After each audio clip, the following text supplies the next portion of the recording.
నమస్తే. Welcome to Pragati Media. నేను Aditya. Iran, America మధ్య యుద్ధం మొదలయ్యి చాలా రోజులవుతున్నా కూడా దీనికి ఎక్కడా కూడా ఎండింగ్ కనిపించట్లేదు. మరి దీనికి సంబంధించినటువంటి పూర్తి వివరాలు తెలుసుకునే ప్రయత్నం చేద్దాం. ప్రస్తుతానికి మనతో పాటు లైవ్‌లో ఉన్నారు. ప్రముఖ అనలిస్ట్ కోటేశ్వరరావు గారు. సార్‌తో మాట్లాడి మరిన్ని విషయాలు తెలుసుకుందాం. నమస్తే సార్. నమస్తే. సార్, యుద్ధం స్టార్ట్ అయ్యి దాదాపుగా 55 రోజులు దాటిపోయింది ఇప్పటికే. బట్ దీనికి ఎక్కడా కూడా ఎండింగ్ కనిపించట్లేదు. అసలు దీన్ని ఎలా చూడొచ్చు? అసలు దీనికి ఎండింగ్ ఉంటుందా? ఉండదా? ఇరాన్ మీద అమెరికా, ఇజ్రాయెల్ ప్రారంభించినటువంటి దాడులు ప్రస్తుతం విరామ దశలో ఉన్నాయి తప్ప ముగిసిపోయాయని చెప్పడానికి లేదు. ఎందుకు అంటే అమెరికా అనుసరిస్తున్నటువంటి వైఖరి కారణంగానే ఈ ప్రతిష్టంభన ఏర్పడిందనేది స్పష్టం. ఈరోజు మనం మాట్లాడుకునేటువంటి సమయానికి శనివారం నాడు ఇస్లామాబాద్లో చర్చలు జరిపేందుకు ఇరాన్ ప్రతినిధి వర్గం ఆల్రెడీ వచ్చింది. అమెరికా ప్రతినిధి వర్గం కూడా రాబోతున్నది అనేటువంటి వార్తలు వచ్చాయి. అయితే ఈ రెండు ప్రతినిధి వర్గాలు ముఖాముఖి చర్చలకు కాకుండా తమ అభిప్రాయాలను మధ్యవర్తిగా ఉన్నటువంటి పాకిస్తాన్ తోటి ఎక్స్చేంజ్ చేసుకోవడానికి మాత్రమే అనేటువంటి వార్తలు ఇప్పుడు వచ్చాయి.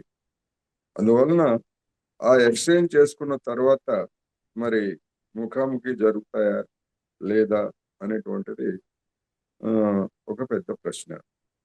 దీంతో పాటు ఇరాన్ ఈ కొద్ది గంటల ముందు ఇస్లామాబాద్ రావడానికి కొద్ది గంటల ముందు లేదా వచ్చిన తర్వాత ఒక విషయం స్పష్టం చేసింది. ఈ చర్చల్లో తమ అణు కార్యక్రమం అనేటువంటిది చర్చనీయాంశము కాదు అని చెప్పేసి స్పష్టంగా చెప్పింది. అంటే మా అణు కార్యక్రమం గురించి ఆంక్షలు పెట్టేటువంటి ఒప్పందాన్ని దేన్ని కూడా మేము అంగీకరించము అనేటువంటిది ఇరాన్ చేసినటువంటి స్పష్టమైనటువంటి ప్రకటన. మరొక వైపు చూస్తే 3 విమానవాహక యుద్ధ నౌకలతో మొత్తం హిందూ మహాసముద్రంలోకి ప్రవేశించినటువంటి అమెరికా హార్ముజ్ జలసంధి పేరుతోటి అవసరమైతే ఇరాన్ మీద పెద్ద ఎత్తున దాడులు చేసేందుకు కూడా సన్నాహాలు చేసుకుంది. 15 రోజుల పాటు విరామం అని ప్రకటించినటువంటి ట్రంప్ ఆ తర్వాత దాన్ని నిరవధికంగా పొడిగించానని చెప్పినటువంటి ట్రంప్ యొక్క అసలైనటువంటి ఉద్దేశాలు అంటే దుష్ట ఆలోచనలు ఏమిటో దీన్ని బట్టి మనం అర్థం చేసుకోవచ్చు. ఆ 3 విమాన వాహక నౌకల్లో 200లకు పైగా యుద్ధ విమానాలు ఉన్నాయి. అదేవిధంగా దాదాపు 15,000 మంది నౌకాదళ మిలిటరీ అక్కడ తిష్టవేసి ఉన్నది. అంటే వీళ్ళందరూ కూడా ఒక్కసారిగా ఇరాన్ మీద బొంబార్డ్ చేసి చేయాలనేటువంటి ఒక దుష్టాలోచనకు వచ్చున్నారు కనుక ఇరాన్ కూడా దానికి తగినట్లుగానే సరే వాళ్ళ దగ్గర అంత బలం ఉన్నదా లేదా అనేటువంటిది పక్కన పెట్టేట్లయితే ఇరాన్ మిలిటరీ కూడా కొద్ది గంటల ముందు ఒక ప్రకటన చేసింది. మా దగ్గర ఇంకా కావాల్సినన్ని క్షిపణులు ఉన్నాయి, మేము కూడా ఏది జరిగినా ఎదుర్కోవడానికి మేము సిద్ధంగా ఉన్నాము అనేటువంటి సందేశాన్ని కూడా వాళ్ళు పంపించారు. మనం మాట్లాడుకుంటున్నటువంటి సమయానికి ఉన్నటువంటి అప్డేట్స్ ఇవి. సార్, అమెరికా, ఇరాన్ యుద్ధం కాస్త అంటే అణు కార్యక్రమాల దగ్గర నుంచి ఇప్పుడు అది హర్మూజ్ వరకు వెళ్ళడం జరిగింది. హర్మూజ్ ఎప్పుడైతే ఇరాన్ మూసివేసిందో దాని తర్వాత జరిగిన పరిణామాలు మనం చూసాం. బట్ ఇప్పుడు తాజాగా ఉన్న చూసుకుంటే ఒకటి హర్మూజ్ మా అధీనంలో ఉంది కాబట్టి మేము క్లోజ్ చేస్తామని ఇరాన్ వాళ్ళు, కంప్లీట్‌గా మేము బ్లాక్ చేస్తామంటూ అమెరికా వాళ్ళు. అసలు హర్మూజ్ అనేది ఎవరి హ్యాండ్ ఓవర్‌లో ఉంది సార్ అసలు? హర్ముజ్ అనేటువంటిది ఒక ప్రాంతం మొత్తం ఇరాన్ అధీనంలో ఉన్నది. హ్మ్. మిగిలినటువంటి ప్రాంతాలు అమెరికా ఆధీనంలో ఉన్నాయనేటువంటిది మనకి స్పష్టంగా కనిపిస్తా ఉంది. అందుకని ఎవరికి అనుకూలమైనటువంటి ప్రాంతంలో వాళ్ళు ఉన్నారు. ఇరాన్ తన రేవులు లేదా తన జలాల్లో ఆధిపత్యాన్ని కలిగి ఉన్నది. అమెరికాకు వచ్చేసరికి పర్షియన్ గల్ఫ్, ఓమన్ గల్ఫ్ లేకపోయేట్లయితే అరేబియా సముద్రంలో అది కేంద్రీకరించి ఉన్నది. అరేబియా సముద్రం అంటే మన అందరికీ తెలిసిందే, అది పార్ట్ ఆఫ్ ది హిందూ మహాసముద్రంలో ఒక భాగం. ఆ విధంగా చూసుకున్నప్పుడు ఆ విధంగా చూసుకున్నప్పుడు రెండు కూడా మోహరించి ఉన్నాయి. అందుకని చిన్న చిన్న బోట్లు ఏమైనా కనుక వచ్చేట్లయితే వాటిని ముంచివేసి ఆ బోట్లలో ఉన్నటువంటి వాళ్ళని కూడా ఆ, చంపేసేయాలని చెప్పేసి ఆ, ట్రంప్ ఆల్రెడీ ఆదేశాలు జారీ చేశాడు. చెప్పాడు. అంటే అవును. ఒకవైపు చర్చలని చెబుతూనే మరొక వైపు ఈ విధంగా రెచ్చగొట్టేటువంటి వైఖరిని కలిగి ఉన్నాడు అనేటువంటిది మనకి స్పష్టంగా కనిపిస్తా ఉంది. Sir, yeah. ట్రంప్‌కి నిలకడలేని వైఖరి అనేది, దాని ఇంపాక్ట్ అనేది ప్రపంచ దేశాల మీద ఎలా ఉండబోతుంది సార్ అసలు ఇదంతా కూడా? అందుకనే ట్రంప్ అనేటువంటి వాడు నిలకడలేనటువంటి వ్యక్తి. అటువంటి వ్యక్తిని అమెరికా అన్ని విధాలుగా సమర్థిస్తా ఉంది. ఈ సమర్థించేటువంటి క్రమంలోనే ట్రంప్ను వ్యక్తిగతంగానే మనం చూడాల్సినటువంటి అవసరం లేదు. వ్యక్తిగతమైనటువంటి ప్రవర్తన అతని చంచల మనస్తత్వం అనేటువంటిది మనందరికీ మొదటి నుంచి తెలిసిందే. హ్మ్. కానీ అమెరికాలో ఉన్నటువంటి పాలకవర్గం, అక్కడ ఉన్నటువంటి కార్పొరేట్ శక్తులు, ముఖ్యంగా మిలిటరీ ఇండస్ట్రియల్ కాంప్లెక్స్ లేదా మిలిటరీతో సంబంధ ఆయుధాల వ్యాపారులు, వీళ్ళందరూ కూడా ఇది ఈ పోరు తమకు లాభం అనేటువంటి ఉద్దేశంతో దీన్ని సాధ్యమైన మేరకు పొడిగించడానికి ప్రయత్నం చేస్తున్నారు. ఏ విధంగా లాభం అంటే, అమెరికా మిలిటరీ దగ్గర ఉన్నటువంటి ఆయుధాలు చాలా వరకు ఖర్చు అయిపోయాయి. వాటిని మళ్ళా నిల్వ చేసుకోవాలంటే కొత్తగా అమెరికా ప్రభుత్వం ఆయుధాలను కొనుగోలు చేయాలి. రెండోది, గల్ఫ్ దేశాలు, అమెరికా మీద ఆధారపడినటువంటి గల్ఫ్ దేశాల దగ్గర ఉన్నటువంటి ఆయుధ నిల్వలు కావచ్చు, లేకపోతే వాళ్ళ ఆయుధాలు కానీ అంత ఎఫెక్టివ్ గా పనిచేయలేదనేటువంటిది ఇరాన్ దాడుల్లో మనకి స్పష్టంగా కనిపించింది. అందుకని గల్ఫ్ దేశాలు కూడా మన దగ్గర ఉన్నటువంటి పెట్రోల్ డాలర్స్ తోటి పెద్ద మొత్తం పెద్ద మొత్తంలో ఆయుధాలు కొనుగోలు చేసేందుకు కూడా వాళ్ళు కూడా ప్రయత్నిస్తారు.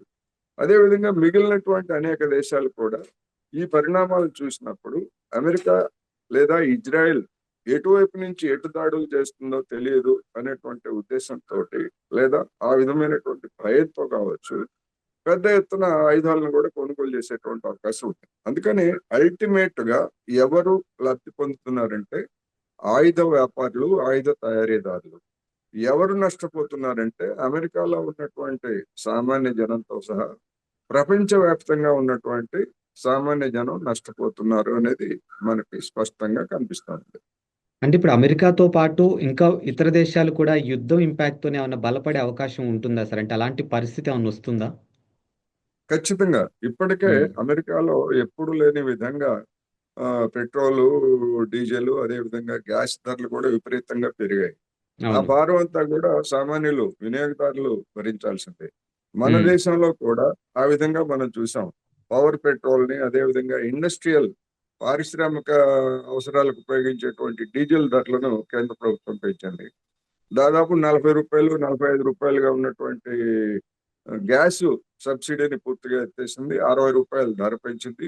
అంటే రూ. 100 భారం మోపింది.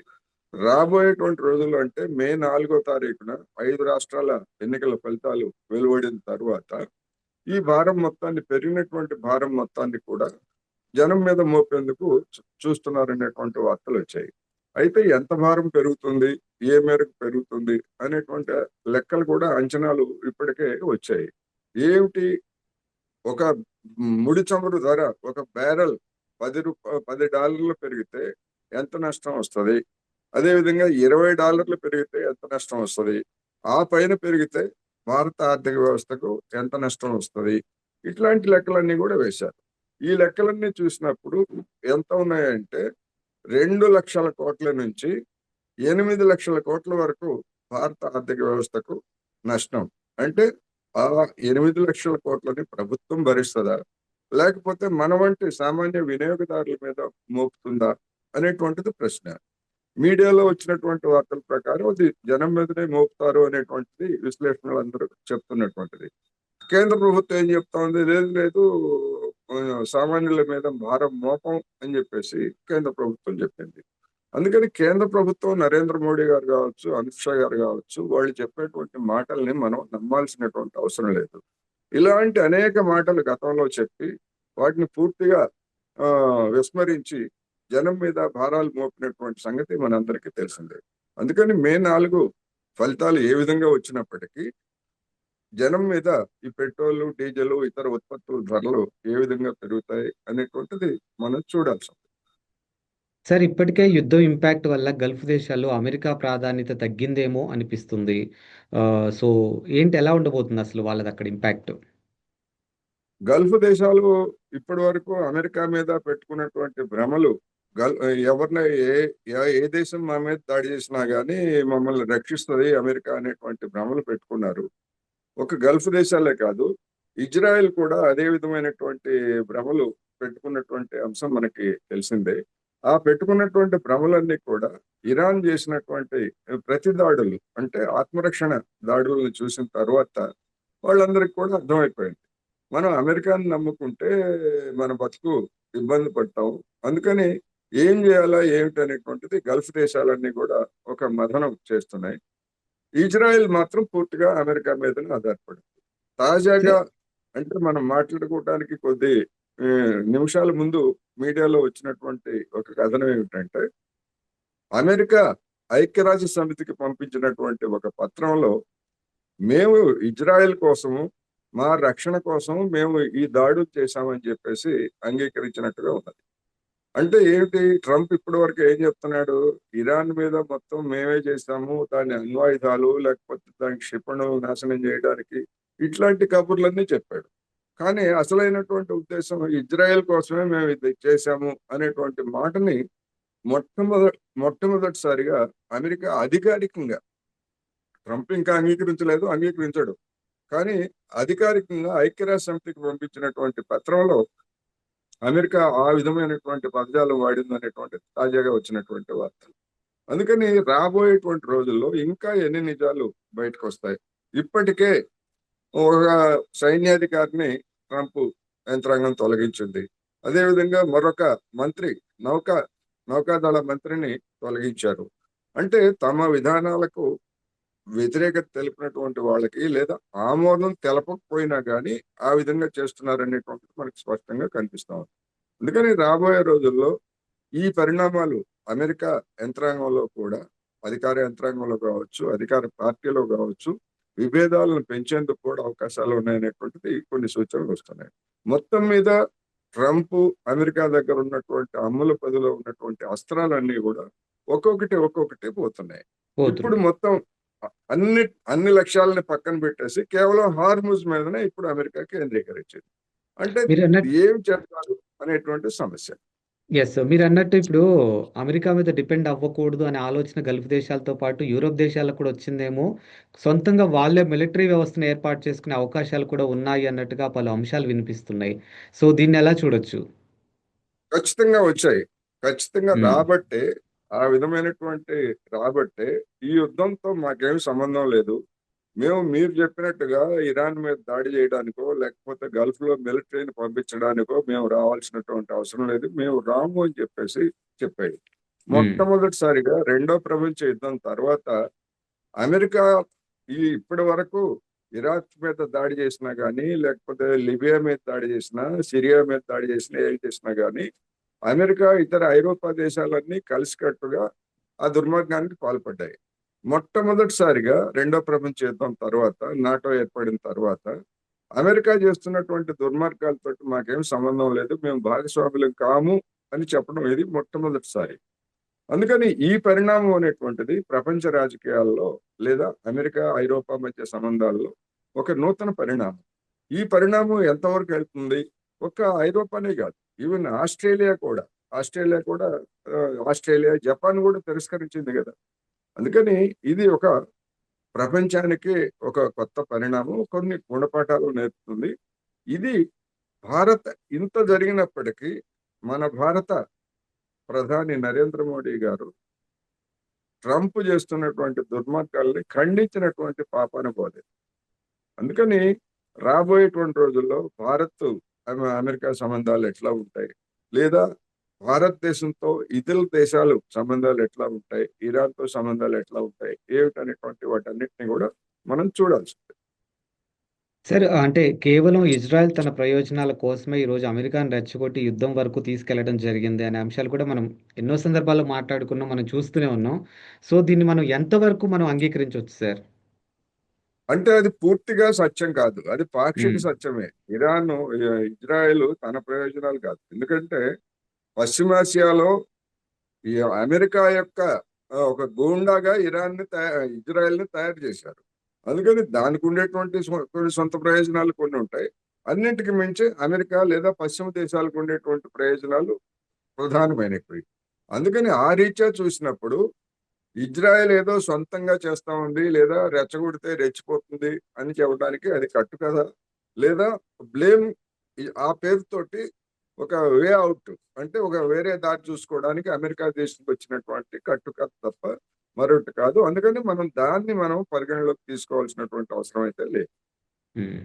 అండ్ ఫైనల్గా ఇప్పటికే ఈ అమెరికా ఇరాన్ మధ్య ఏదైతే యుద్ధం జరుగుతుందో దీంట్లో కంప్లీట్గా యూరోప్ దేశాలు సపోర్ట్ చేయనట్టుగానే కనిపిస్తున్నాయి. సో ఈ క్యాలిక్యులేషన్ పెట్టి చూసుకుంటే కూడా మరి ఇప్పుడు అమెరికా ఒంటరి అయింది అనుకోవచ్చా సార్ మనం? ఖచ్చితంగా ఇరాన్ ఉమ్, పశ్చిమ దేశాలు ఏవి కూడా దీనిలో భాగస్వామి కావడానికి అంగీకరించలేదు. ఖచ్చితంగా ఒంటరి అయిపోయిందనేది మనం మరోసారి ఖచ్చితంగా చెప్పుకోవచ్చు. ఓకే. అండ్ ఈ ఈ ఇంపాక్ట్ అనేది మిడ్ టర్మ్ ఎలక్షన్స్ మీద కానీ లేకపోతే అసలు నెక్స్ట్ ఎలా ఉండబోతుంది, అసలు ట్రంప్ భవిష్యత్ ఏంటి? మిడ్ టర్మ్ ఎలక్షన్స్ కోసమే ఈ విధమైనటువంటి దాడులు చూడండి. నేను ఇరాన్ ని దెబ్బతీశాను అని చెప్పేసి చెప్పుకొని ఓట్లు పొందేందుకే ఒక ఎత్తుగడగా దీన్ని ముందుకు తీసుకొచ్చాడు అనేటువంటి అభిప్రాయం కూడా ఉన్నది. ఉమ్, ఇప్పుడు ఖచ్చితంగా ఇప్పటికి వరకు వచ్చినటువంటి వార్తల ప్రకారం మిడ్ టర్మ్ ఎలక్షన్స్ లో అధికార పార్టీ మెజారిటీ కోల్పోబోతా ఉంది. రాబోయేటువంటి రోజుల్లో దీని యొక్క పరిణామాలు, పర్యవసానాలు కూడా ట్రంప్ కి వ్యతిరేకంగా, రిపబ్లికన్ పార్టీకి వ్యతిరేకంగా ఉంటాయనేటువంటి అభిప్రాయాలు వెల్లడవుతున్నాయి. ఎస్. యుద్ధానికి సంబంధించి ఎలాంటి అప్డేట్ కావాలన్నా మళ్ళీ మీతో లైవ్లో జాయిన్ అవుతాం. Thank you sir, thank you so much. Thank you.